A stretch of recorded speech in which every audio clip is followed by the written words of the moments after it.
Hey everybody, what's up y'all? Welcome back to my channel, Tammy Talks here.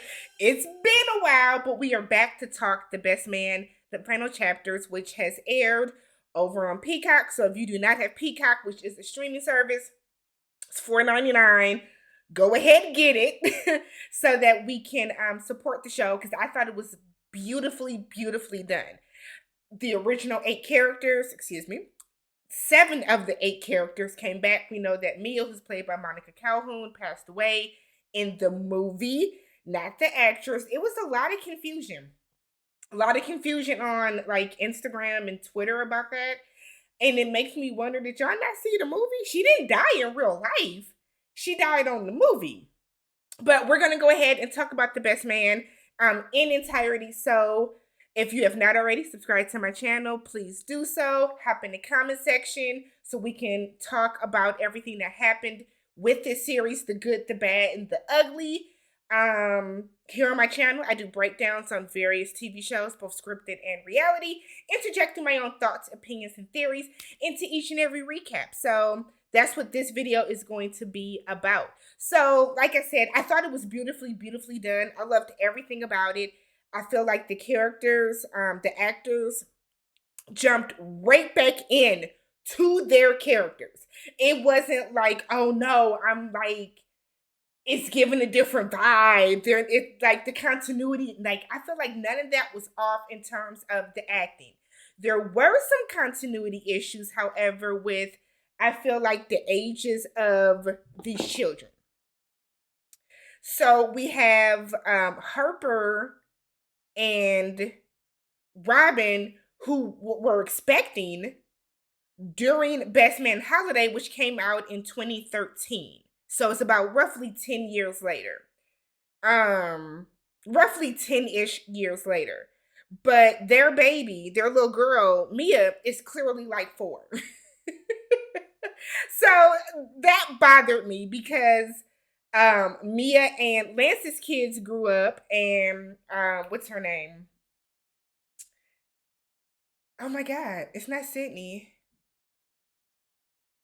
Lord, I can't think of her name. Melissa DeSouza, her character, her character, it's not Sydney. What is her character's name? Why am I blank? It'll come back to me later. But we saw like the progression of everybody's character. Their children's characters all grew up, but for whatever reason, Mia, little Mia Stewart, Harper and Robyn's character, that baby didn't age. But I do want to go ahead and talk kind of person by person, as to how their character, their story arcs went on and all that type of stuff. So let's start with Lance, who is played by Morris Chestnut. So, as you guys all remember, we saw in the Best Man Holiday that Mia passed away. So we're seeing the after effects of him becoming or getting through his early widow stage. So the show starts off with the cast all being down in Jamaica, heading to Jamaica because Quentin is getting married, which is how the Best Man Holiday left off. So Lance is going through his hoe phase. We know that Lance was a hoe back in college, so this is nothing, whatever.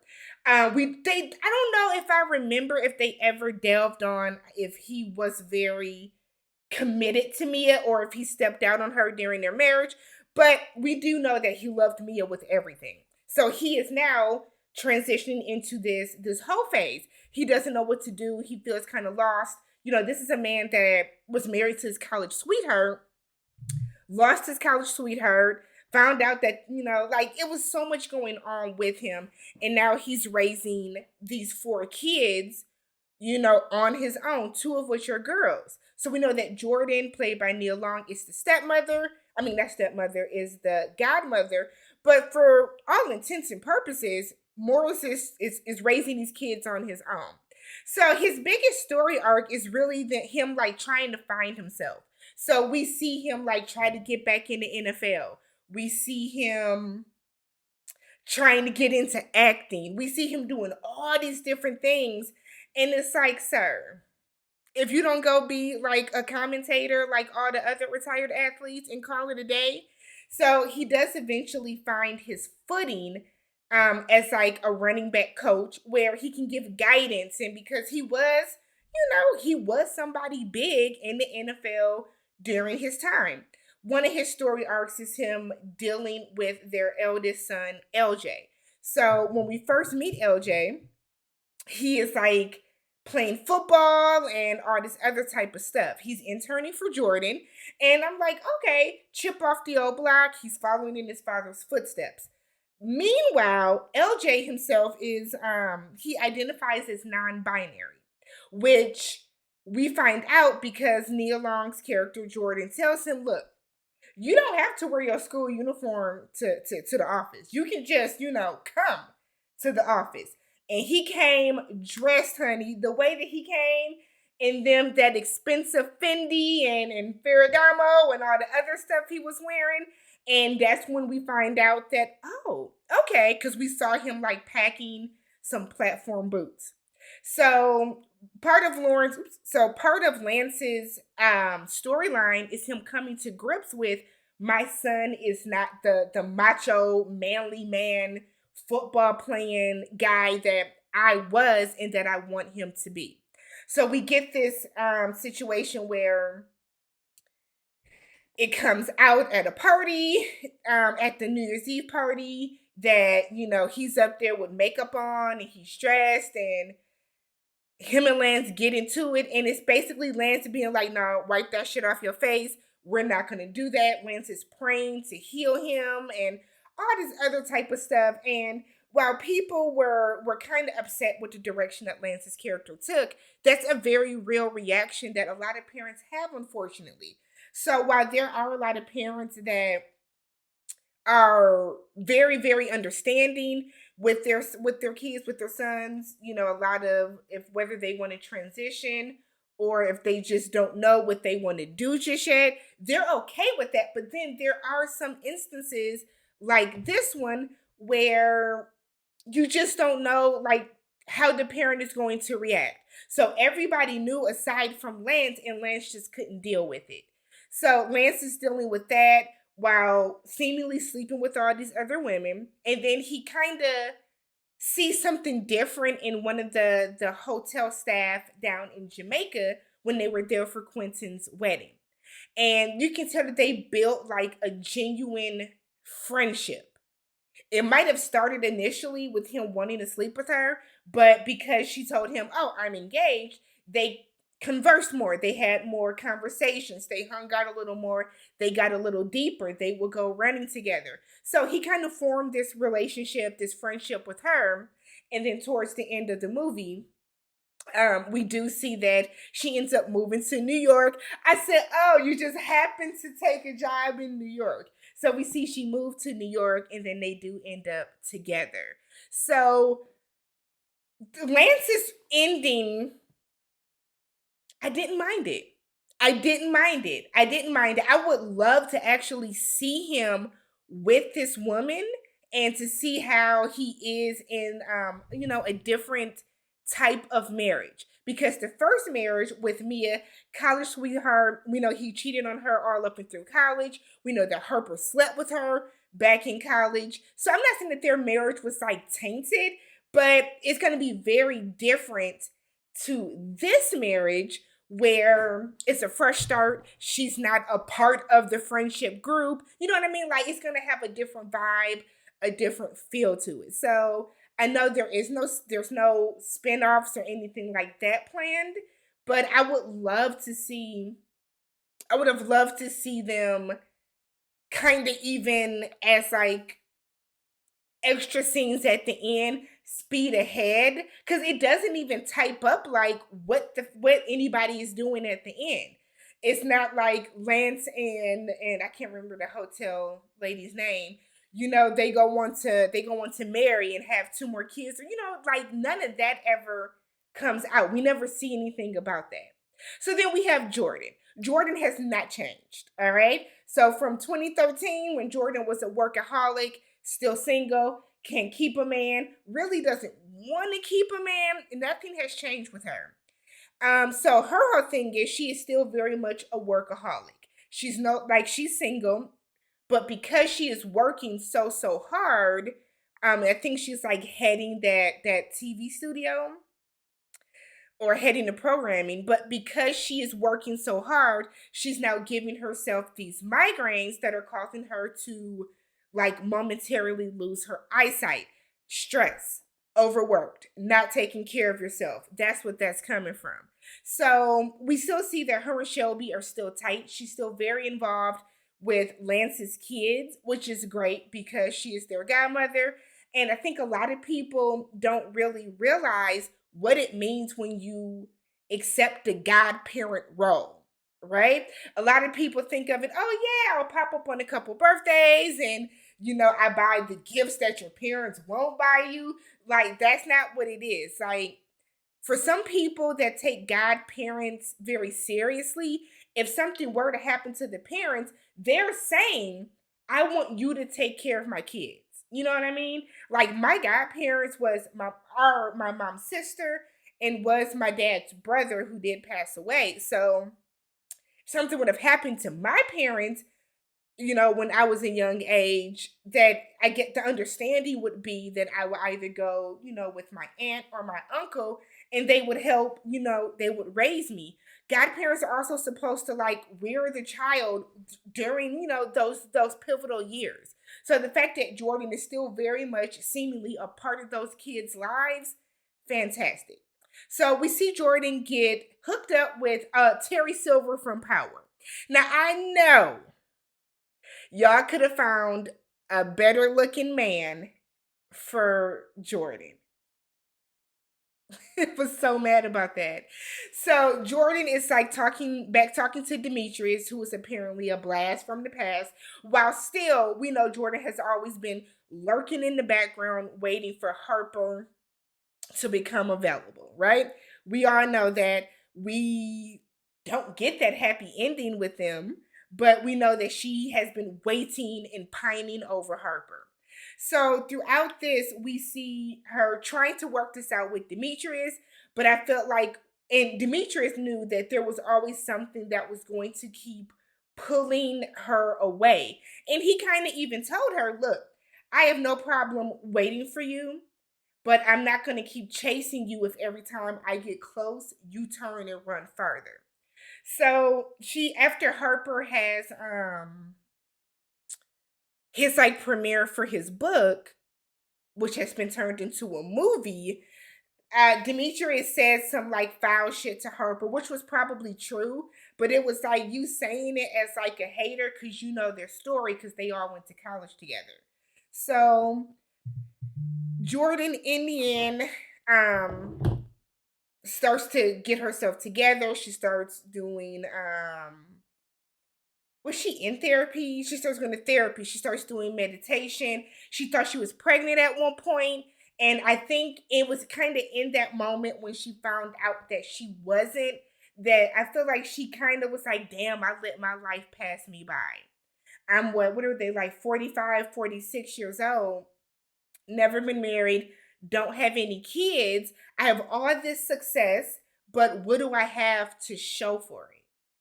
And I think it was kind of in that moment that she might have like low key panicked a little bit about her life. So we do see that her friendship with Shelby is still strong.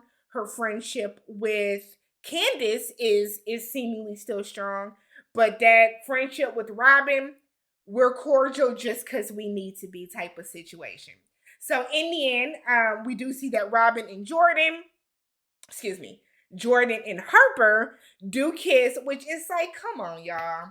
Come on, y'all. Even though I would have loved for them to get together and be together by the best man holiday, at this point, y'all asses are too old. Either y'all are going to be together or not. But like cheating, that's not the way to do it. Tacky on both parts. So in the end, when we know that Harper and Robyn are divorced, and Harper wanted to bounce back with Jordan, I was so happy that she was like, I'm not gonna be your soft place to land. Not gonna be your soft place to land. I know that whatever you're going through with Robyn just happened. You need to heal from that. If the stars align, we will get together. And I like to feel in my mind that in the future they are going to be 50 years old and they are going to get married because they are right for each other, right? So next we have Quentin, who is basically the glue of this friendship. Quentin is the glue of this friendship group. So Quentin is marrying Nicole Ari Parker. It's ecstatic to see her. I think she was a great choice. Why? Because Nicole Ari Parker is from that era, that 90s black Hollywood era where we saw the same people kind of rotating every movie. And I always felt like Nicole Ari Parker never got her just due. We saw her in, what was it? Was it Brothers? Was it The Brothers? Where she was marrying, wasn't she marrying Morris Chestnut in that? Yes. So we saw her in there, but she is this like, she's an influencer. She's this like eccentric woman.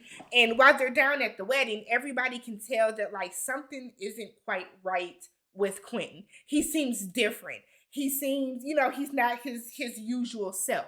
He's very zen. And they kind of didn't really know how to deal with it. So while we're down at the wedding, Shelby, who is a huge reality star now, she's a housewife. Shelby comes, crashes the wedding, and we end up seeing Quentin and Shelby actually finally profess their love for each other. And as a result, they end up getting married. We find out that Shelby's child, her daughter Kennedy, is really Quentin's, which I think everybody kind of knew from Best Man Holiday. I thought that was evident. I think it's crazy that he didn't know. And again, this girl is clearly the 10 years older. This is a whole teenager. This girl is driving. She's like 16, 17 years old, as opposed to the little girl she was back during Holiday. I don't know if it was the same girl. It would be nice if they cast all the same kids. That would be dope. But I just didn't quite understand why Mia didn't get older. So Quentin and Shelby are together. Quentin's story arc is him kind of trying to really find himself within his father's business. So he is taking over the Spivey business, which, they own all these different hotels. We see the ups and downs with that, where during they opened all these hotels and things were doing good all around the world. But then COVID came, and because of COVID, they lost some hotels. Him and Shelby seemingly have the strongest marriage out of everyone else. And I think it's because they ultimately keep it real the most with each other. This is a group, this is a marriage where these two are absolutely keeping it real, telling each other what it is and what it ain't gonna be at all times. We see Quentin have a heart attack, and Shelby, to me, is the most redeemable character in this entire series. So he has this heart attack because he's living life wild. He's dealing with issues with his father. Shelby has stood by his side, helped him get through every single situation. She had the best redemption story. You look at Shelby's storyline, and what we see with Shelby is her trying to find herself now as past her housewife phase. Jordan puts her onto this show, and she wants this. It's kind of like a Black View, and Shelby wants to come in and be all housewife about it, and she tested low. And Jordan was like, "Look, girl, you're strong. You're smart. You're strong. Turn off the housewives and give us the Shelby we went to college with, the one that's educated and brilliant and can be sophisticated." So she switched it up, and she tested super high, and she's soaring. She has all these different products. So she was doing, she's doing good as well until she hits menopause. And for her, that is her realizing that I'm fading.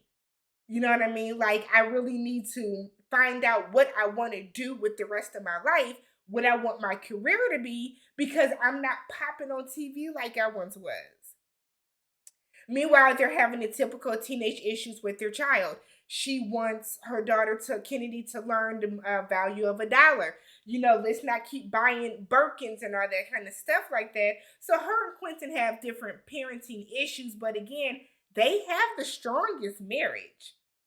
I like that Shelby was, checking Jordan when she needs to check Jordan too. She's checking Harper when she needs to check Harper. She checks Quentin. Like, Shelby is a great addition to that friend group. She was always a part of it because she was dating Murch and she was Jordan's roommate in college. But we can see now that, like, she has really solidified her place in the group. Murch and Candace.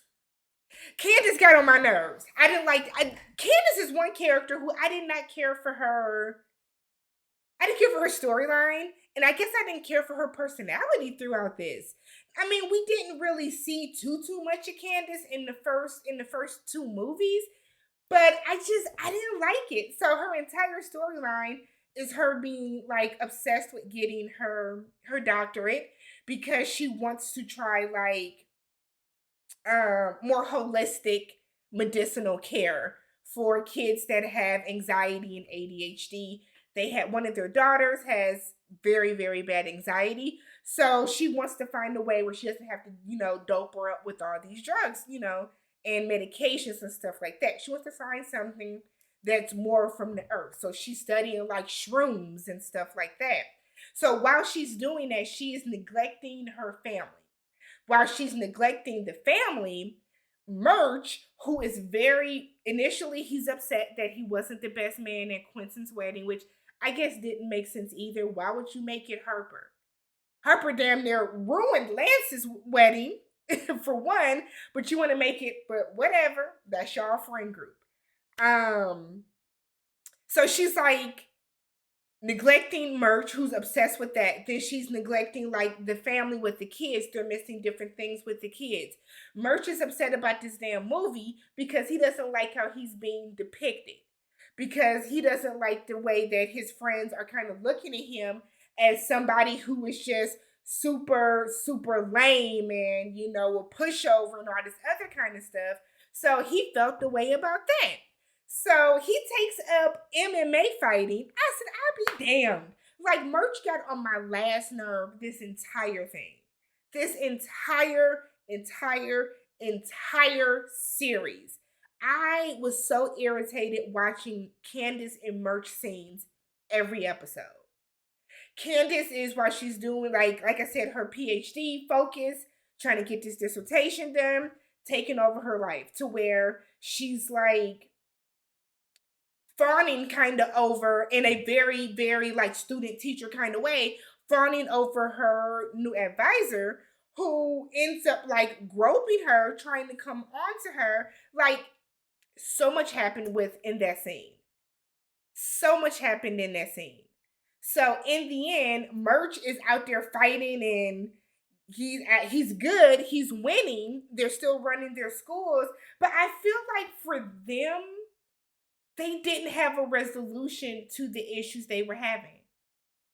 I don't think they learned much, if anything at all. I don't, because I feel like they didn't really tackle their issues head on. They have marital issues. They had some marital issues, but I don't think they tackled them. I don't think they worked them out at all. Let me know what y'all think. But Murch and Candace, all right. Oh, plus Murch was kind of dealing with like black aggression. So there's a scene where he's with his daughters and they're leaving, I think, brunch. And they're going to get in this cab. A white woman's coming in the other side and turns into a he say, she say. The cops come up. This white woman is saying, "Oh, he's yelling at me."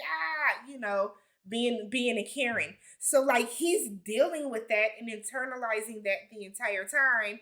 And we even get like a series of scenes where he's like visualizing how he should handle it before he finally just walks by and like ignores her altogether. So again, I don't know. Could I have done without them? No, because they're both very pivotal to the overall friendship group and to moving the story along. But I wish that they would have had different storylines. So let's get to it. Harper and Robyn should have never been married. Okay? Should have never been married. Probably should have divorced earlier in life. But we have Robyn, who is now doing good as a chef. She has like home She makes like those home dinner meal kits. She does that. She also runs like a kitchen where she is able to make food and prepare food for the community, people that can't afford it, all that good stuff. Kudos to Robyn. We know that she was always a hell of a cook. Harper's career is soaring. So he's putting out all these different books that are not as deep as he wants them to be. They're more pop culture. You know, the type of books that you go get from like Costco and Meyer and Walmart, those type of books, but he's selling them out. We see him like signing autographs like next to towels and like probably like a Costco or something. So he's doing good. It's paying the bills. They are, they're sitting very pretty with the money wise. While they're in Jamaica at Quentin's wedding, um, Robyn meets this lady out on the beach that has a hut, and she like kind of becomes like obsessed with her cooking and stuff like that. So Robyn mentions wanting to move to Jamaica because Harper wasn't exactly on board with it, because like, why are we, you know, uprooting our lives and our child's life so you can just go wildly chase a dream? Like, you can tell that that's where that resentment started for her. You can tell. And I was with Harper on that, like, because we're down here for a week. You meet this lady while you on the beach, and you want to set up a shack and start cooking. It's one thing if you say, look, I want to move to Jamaica and open up a restaurant. That's one thing, because now we can sit down and we can discuss this. But you just being like, yeah, I want to up and move, and I want to feel the people and do all this extra. You was doing too much and you knew you were, right? So Harper gets on this offer to turn his book, the unfinished business book that almost ruined the wedding, to turn this book into um a movie. So he's on board with that. He's excited to do that. A little apprehensive, but it seemed like every time Harper would get good news, Robyn was not as excited. She felt like it, like, I guess in some way, some people were saying that they thought she was jealous, but I think in some way to her it's like, oh, this is just going to keep me from getting whatever I want to get out of life, because now Harper's just going to get everything that he wants and blah blah blah, right? So we then start to see Robyn cheating. And whether y'all want to admit it or not, Robyn was cheating on Harper, having an emotional relationship, an emotional connection with I can't think his name in the movie, but his name is Tobias in real life.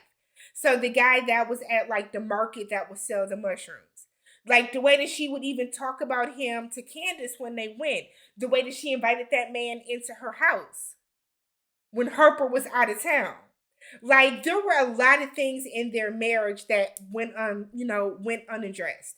I know she was mad at Harper because the heat wasn't working. And he's like, I'm working to fix it. But it was also down to 50. And I also kind of feel like, Robyn, you are a grown ass woman. You couldn't call a HVAC person to come onto the house. Why did it have to be Harper that did it? I just kind of felt like any chance that Robyn would get to where she could find something to bitch about, find something to complain about when it came to Harper, she did. She wanted to nitpick because she wasn't getting what she wanted. So she then, Tobias, the guy, what is his name? Um, let me see if he pops up. Dang, they ain't even give him a name on.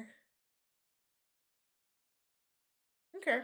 Well, the guy, we'll call him the Mushroom Man. So when he tells her, like, he takes her and they go look at this old jazz club, and he's like, oh, you can start your restaurant here and you can use the bar and blah blah blah. My friend is the realtor, act fast. I didn't like their body language in that scene. He's standing behind the daughter and resting his hands on her shoulders like he's her father. He's, the little girl is kind of hugging on him and hanging on him, like way too familiar. He's picking up the little girl, rest like it was way too familiar. Way too familiar. And I get that, he probably deep down they probably had a little sexual tension, little petty crushes on each other, but they were acting way too familiar for me. So she calls Harper and she wants him to buy this place. Sight unseen. He hasn't seen it. She doesn't know any specs for it, no comps, no nothing. She doesn't even have a real plan for it. And she gets mad when he doesn't act on it quick enough. But Harper found a gorgeous house for y'all, Upper East Side. You didn't want to move because you wanted to stay in Harlem. But you didn't even have a real reason. It was just you didn't want to move. You want to be surrounded by your people. Robyn wanted to go to Ghana, which is fine. So she was doing some like class or apprenticeship, whatever, over in Ghana. And she's like, yeah, we're all going for 3 months. And it's like, if you want to go, I fully support you going. But you can't be mad that your husband, who you know is in the middle of like filming a movie and doing all this other stuff, you can't be mad when he's like, I'll come and meet up with y'all in July or August. I can't drop my life when I have all these big things that I like have to get done because I have a movie deal. You can't get mad if I can't drop my life and then go around the world with you. I just felt like Robyn was so selfish. And yes, Harper did have selfish tendencies, but the way that Robyn carried herself throughout this series, trash. Absolutely trash. So the two of them go to therapy, right? Great. While they're in therapy, Robyn points out, you don't take my feelings into account. Nothing matters that I want to do. And Harper is like, what are you talking about? Everything. But like, Harper, nah, you don't really care. So the therapist asks her, like, have you told him what you want from him? Have you told him what you need? And she's like, no. And I feel like people that do that, you want to say that your point isn't getting across. No one's taking into account how you feel. But if you're not saying it, what am I supposed to be, a mind reader?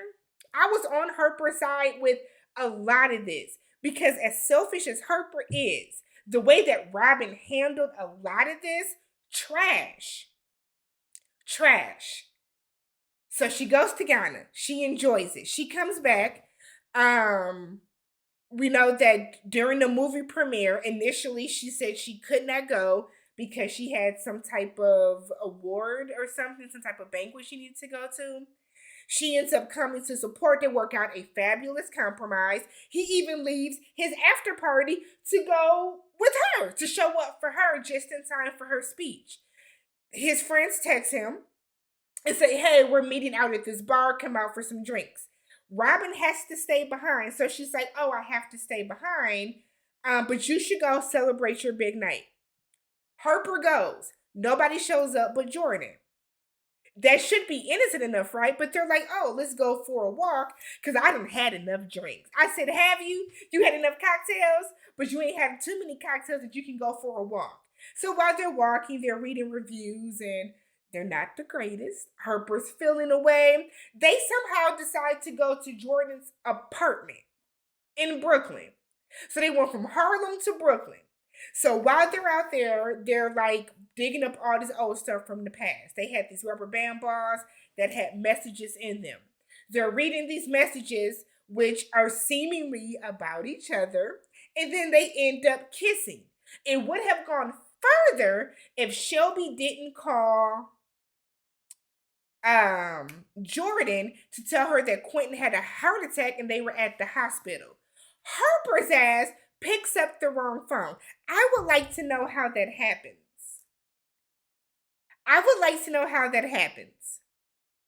Now, granted, a phone from this way, if it's, let me see if I can turn it off. If it's black, yeah, it's gonna look the same.